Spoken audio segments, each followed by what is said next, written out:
السلام علیکم ورحمۃ اللہ وبرکاتہ۔ 10 ایسے جھوٹ جو ہر سنی کو شیعہ کے بارے میں بتائے جاتے ہیں، چاہے وہ عام سنی ہو یا خاص سنی ہو، یعنی کسی مدرسے میں پڑھنے والا ہو، دینی تعلیم یا مذہبی گھرانے سے اس کا تعلق ہو، یا عام شخص ہو اس کا تعلق نہ بھی ہو۔ میں نے ایسے لوگوں کو دیکھا ہے جو دیہڑی دار لوگ ہوتے ہیں ہمارے اہل سنت کے اندر، ہمارے ریلیٹڈز میں سے، ہمارے خاندان میں، کہ جن کو دین کے بارے میں کچھ معلومات نہیں ہوتی، ان کو کچھ پتہ نہیں ہوتا سوائے نماز روزہ کے کہ بھائی 5 ٹائم نماز پڑھنی ہے، حلال، اتنا ان کو معلوم ہوتا ہے، لیکن یعنی جن کو دین کی گہرائی کا علم نہیں ہے، وہ لوگ بھی جب بات ان سے آپ کر رہے ہو تو وہ آپ کو بتائیں گے کہ شیعہ کے بارے میں کہ یہ لوگ تو یہ کیوں کافر ہیں، وہ آپ کو اس کی ساری وجوہات بتا رہے ہوں گے، تو آپ کو سن کے بڑی حیرت ہو رہی ہوگی۔ تو ایسے لوگوں کے ساتھ جب میں بیٹھا ہوں اور اپنے رشتہ داروں میں، دوست احباب کے اندر، عام لوگوں میں، تو میں نے ان سے جو باتیں سنی ہیں، مثلا ایک شخص سے میں نے یہ بات سنی کہ میں نے اس سے کہا کہ تم نے آپ کے بچے کس اسکول میں پڑھتے ہیں؟ تو انہوں نے کہا کہ پہلے وہاں پڑھتے تھے، تو وہاں سے میں نے نکال کے دوسرے اسکول میں ڈالا۔ تو میں نے وجہ پوچھی کہ اس اسکول سے کیوں نکالا آپ نے؟ تو اس نے کہا کہ وہاں کے جو پرنسپل تھا نا وہ شیعہ تھا۔ تو میں نے کہا تو کیا ہوا؟ تو کہنے لگا کہ نہیں، شیعہ تو ایسے کرتے ہیں، یعنی شیعہ مسلمان نہیں ہے۔ پھر اس کی بہت ساری وجوہات اس نے بتائی۔ میں نے کہا آپ کو کس نے بتایا؟ تو پھر اس نے کہا کہ ہمارے گھر میں جو قاری صاحب آتے ہیں تو قاری صاحب نے بتایا کہ جی یہ مسلمان نہیں ہوتے، تو اس طرح میں نے نکال دی۔ تو یہ جو ساری وہ باتیں ہیں، ان میں اٹھنے بیٹھنے کے بعد لوگوں میں جو عام لوگوں کے دماغ میں بھری جاتی ہیں، اور یہ وہ چیزیں ہیں جس سے ہم خود بھی گزرے ہیں اور ہمیں بھی بتائی جاتی رہی ہیں۔ یہ چند چیزیں ہیں جن کو میں نے شمار کیا ہے، تقریباً 10، جن کو میں نے 10 جھوٹ کا نام دیا ہے۔ یہ 10 بہانے کہہ لیں یا 10 جھوٹ کہہ لیں، یہ وہ 10 چیزیں ہیں جو عام سنی کو بتائی جاتی۔ سب سے پہلی تو یہ بات ہے، آپ کسی بھی شیعہ کے بارے میں پوچھیں گے نا سنی سے، تو وہ کہتے ہیں کہ یہ شیعہ لوگ جو ہے نا یہ حضرت علی کو خدا مانتے ہیں، یعنی شیعہ لوگ حضرت علی کو اللہ سبحانہ و تعالیٰ سے، نبی اکرم صلی اللہ علیہ وآلہ وسلم، قرآن مجید، ہر ایک سے بڑھ کر وہ حضرت علی کو مانتے ہیں، گویا کہ حضرت علی کی پوجا کرتے ہیں معاذ اللہ۔ یہ بات بتائی جاتی ہے کہ گویا شیعہ لوگ وہ علی کو ہی سب کچھ مانتے ہیں۔ سب کچھ سے مراد کہ وہ خدا بھی مانتے ہیں، اللہ بھی مانتے ہیں، رب العالمین وغیرہ بھی۔ یہ ایک عام تصور ذہن میں بٹھایا جاتا ہے، اور ان سے پوچھے کہ ایسا کیوں؟ تو وہ کہتے ہیں کہ جی دیکھیں ان کی ہر بات کے اندر یا علی مدد لکھا ہوتا ہے یا علی سے مدد مانگ رہے ہوتے ہیں۔ تو یہ تصور دینے کی کوشش کی جاتی ہے کہ علی سے مدد مانگ رہے ہیں، مدد تو اللہ سے مانگنی چاہیے، تو یہ علی کو اللہ سے بڑھا دینا ہوا۔ پہلی بات تو یہ ہے، یہ وہ جھوٹ ہے جو بولا جاتا ہے۔ دوسرا جو ہے وہ یہ ہے کہ جیسے عام طور پر ان کے جو عقائد کے حوالے سے کہ جی یہ سنی کو جو ہے نا، وہ کسی بھی سنی کو مارنا یہ ثواب سمجھتے ہیں، اس کو نقصان پہنچانا۔ کوئی بھی شخص سنی ہو تو ان شیعہ کی اور سنی کی آپس میں دوستی اس لیے نہیں ہو سکتی کہ بھائی سنیوں کے بارے میں ان کا یہی خیال ہے کہ ان کو نقصان پہنچاؤ۔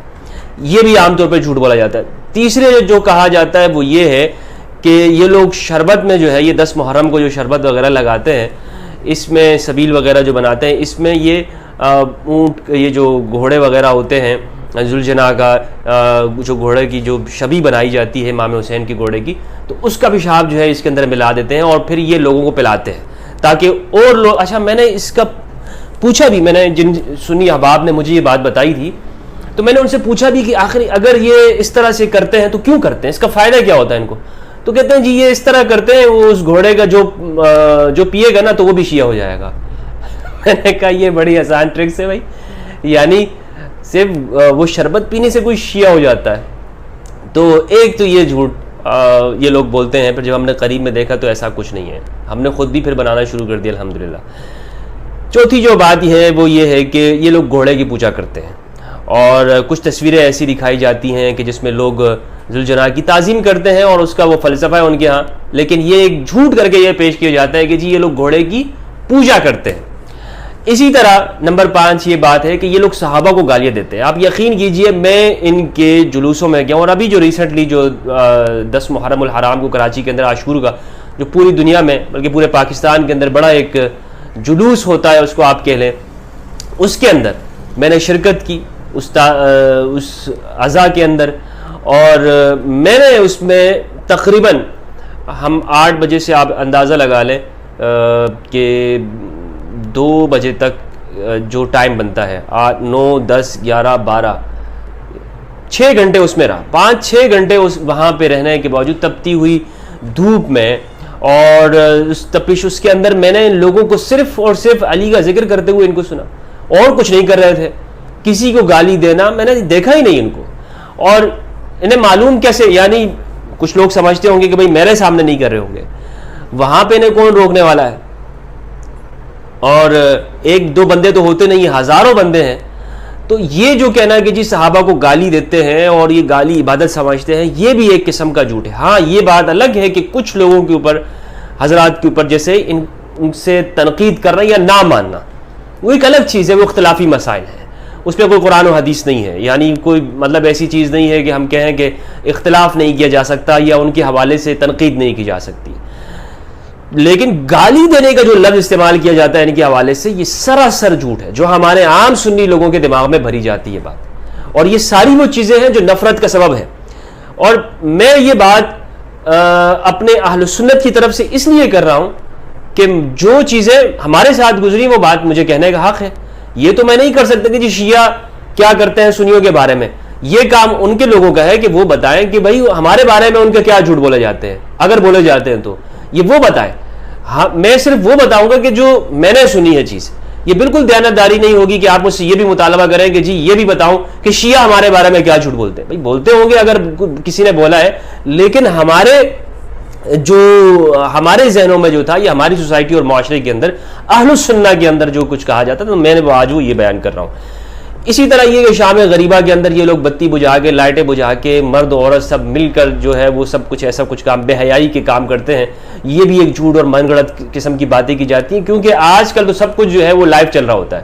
ہم نے خود لائیو دیکھا، ٹی وی کے اوپر ہر ایک بندہ دیکھ رہا ہوتا ہے. وہاں پر فوج، رینجرز اور پولیس کی ساری گاڑیاں کھڑی ہوتی ہیں، ان کی جو بھی امام بارگاہ ہوتا ہے وہاں شام غریبہ ہو رہی ہوتی ہے. تو یہ جھوٹ ایک سراسر جو ہے اس بارے میں پھیلایا گیا شام غریبہ کے حوالے سے. اسی طرح نمبر 7 ان کو، یعنی یہ ایک بہت بڑا جھوٹ، بہت بڑا. میں نے بڑے بڑے علماء جن کو کہا جاتا ہے، میں نے ان کو سنا، ان کی سپیچز، وہ چیلنج کر کے کہتے ہیں کہ جی ان کو ان کے باپ کا نام معلوم نہیں ہے. یعنی ان کے ذاکرین کے بارے میں مجھے خود بتایا گیا کہ ذاکر جو شام غریبہ کے اندر جو معاذ اللہ جو کام جو کیا جاتا ہے، اس کے بعد جو بچہ پیدا ہوتا ہے وہ ذاکر بنتا ہے. استغفر اللہ، بے حیائی تک کی جو ہے انتہا کر دی ہے، بہتان اور افتراء پر درازی کی. یہ جو جھوٹ بولے جا رہے ہیں، یہ ساری باتیں میں اس لیے کر رہا ہوں کہ یہ ہمارے ہاں یہ جھوٹ بولے جاتے ہیں. ایسا نہیں ہے کہ لوگ یہ جو نفرت ہوتی ہے ویسی ہی ہو جاتی ہے، لوگ ویسے ہی نفرت کرتے ہیں. بھائی اس کو بڑے طریقے کے ساتھ نفرت کی طرف لوگوں کو لے کے آیا جاتا ہے. اور آج ہمیں عہد کرنا ہوگا اللہ سبحانہ و تعالیٰ سے کہ ہم کسی کی بات کو سن کر اندھا دھند اس کے اوپر عمل نہیں کریں گے کہ جی ہمیں ہمارے مولوی صاحب نے بتا دیا، قاری صاحب نے بتا دیا، مولوی صاحب نے، اور ہم اس کے اوپر اندھا دھند عمل کریں گے کہ شیعہ ایسے یہ کام کرتے ہیں. نہیں، اللہ سے ہم نے وعدہ کرنا ہے، اللہ ہم نے تجھے جواب دینا ہے، پروردگار تجھے جواب دینا ہے. کچھ لوگ یہ کہیں گے کہ جی مفتی ہمدرد تو شیعہ ہے. یار اگر مجھے شیعہ ہونا ہوتا تو آپ مجھے روک سکتے تھے، منع کر سکتے ہو. میں دیوبندی ہوا، دیوبند کے مدرسے میں پڑھا، بریلوی ہوا، آپ سے پوچھ کر ہوا. میں اگر میرے شیعہ ہونا ہوتا یا میں شیعہ ہوتا تو میں سیاہ لباس پہن کر کسی مجلس کیوں نہ پڑھ رہا ہوتا.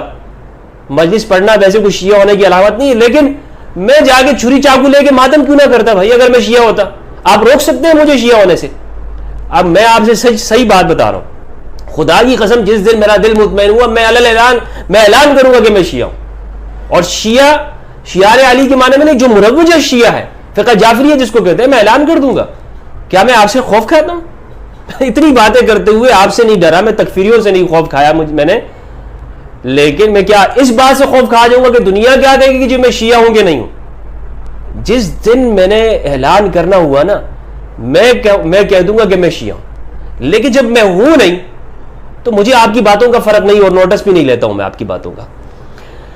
تو یہ مطلب یہ جو ساری جو باتیں کی جاتی ہیں یہ سراسر جھوٹ ہے، یہ سراسر جھوٹ ہے.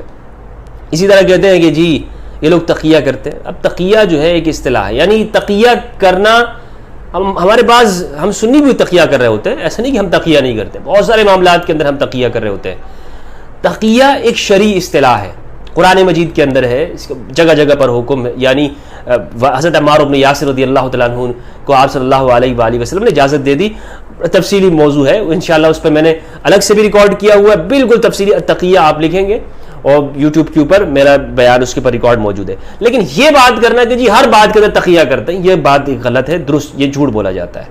اسی طرح یہ کہ نمبر 9 جو جھوٹ ہے وہ یہ ہے, یہ لوگ ماتم اس لیے کرتے ہیں کہ انہوں نے امام حسین کو شہید کیا. یعنی آپ کسی بھی سنی سے پوچھیں کہ جی یہ لوگ شیعہ لوگ اپنے ماتم کیوں کر رہے ہوتے ہیں, غم کیوں منا رہے ہوتے ہیں. ایک تو یہ ہے جو زنجیر زنی کرنا, اور ایک یہ ہے جو مثلا غم کرنا یا سینہ کوبی کرنا, ماتم کرنا, آنسو بہانا. تو یہ کہیں گے کہ جی یہ لوگ اس لیے رو رہے ہیں کیونکہ انہوں نے امام حسین کو بلا کے شہید کیا تھا. وہ یزیدوں اور امویوں نے جو کام کیے, جو حرکتیں کی, ان کے باپ داداؤں نے, یہ جھوٹ بولنے والوں کے ناسبیوں کے باپ داداؤں نے جو حرکتیں کی وہ ڈال دیا شعار علی علیہ السلام کے اوپر. یہ بھی ایک قسم کا جھوٹ ہے کہ جی یہ لوگ اس لیے کرتے ہیں کہ انہوں نے شہید کیا تھا.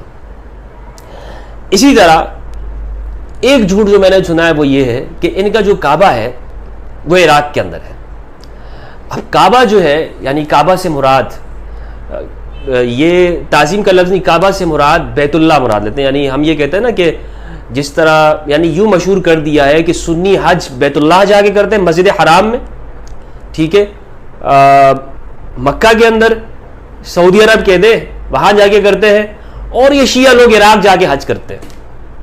شیعہ لوگ عراق جا کے حج کرتے ہیں. دیکھیں ثواب کا جو بیان ہے, جو اربعین وغیرہ کی زیارات ہے یا عاشور کے دن جاتے ہیں, ثواب کا میں انکار نہیں کر رہا ہوں کہ وہ ان کے ہاں اس کا تصور موجود نہیں ہے کہ وہ اس کا ثواب ہے یا نہیں ہے.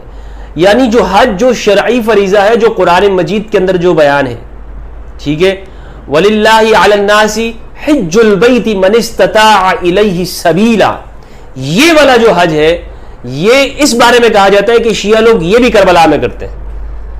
یہ بات درست نہیں ہے, یہ بات درست نہیں ہے. یہ والا حج یعنی جو شرعی فریضہ ہے, جو ہر صاحب استطاعت شخص کے اوپر, جس کے پاس زیادہ راہ کا استطاعت ہو, اس کے اوپر جو فرض ہے, جس طرح نماز روزہ ہے, وہ والا حج کہاں پر ہے؟ مسجد حرام کے اندر, کعبہ کے اندر ہے. یہ کربلا اور عراق کے اندر نہیں ہوتا. ہاں وہاں پہ جانے کو یہ ثواب ضرور سمجھتے ہیں لیکن یہ حج نہیں ہے. تو بہرحال یہ جو 10 باتیں میں نے آپ کو بتائی یہ وہ عام چیزیں ہیں جو ہمارے ہاں اس لیے بتائی جاتی ہیں تاکہ شیعہ سنی کے درمیان میں آپس میں نفرت ہو اور دونوں ایک دوسرے سے دوری پیدا کریں.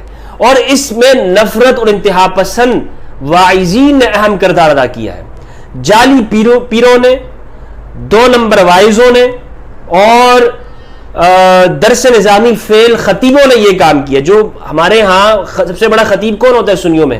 جو درس نظامی کے اندر راسب آتا رہے, فیل ہوتا رہے, وہ بڑا خطیب ہوتا ہے. یہ ہم دیکھتے رہے, ہم ممتاز معاشرف آتے تھے لیکن خطابت کے اندر ہم سے وہ بندہ آگے ہوتا تھا کہ جو سب سے راسب ہوتا تھا, فیل ہوتا تھا.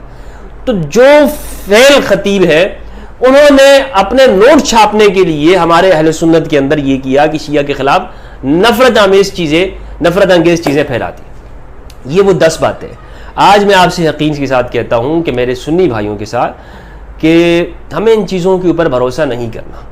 جو بھی شخص, حتیٰ میں ہی کیوں نہ آپ کے سامنے کوئی بات کر رہا ہوں, جا کے اس کو ویریفائی کیجئے, چیک کیجئے, خود جائیے اور دیکھیے.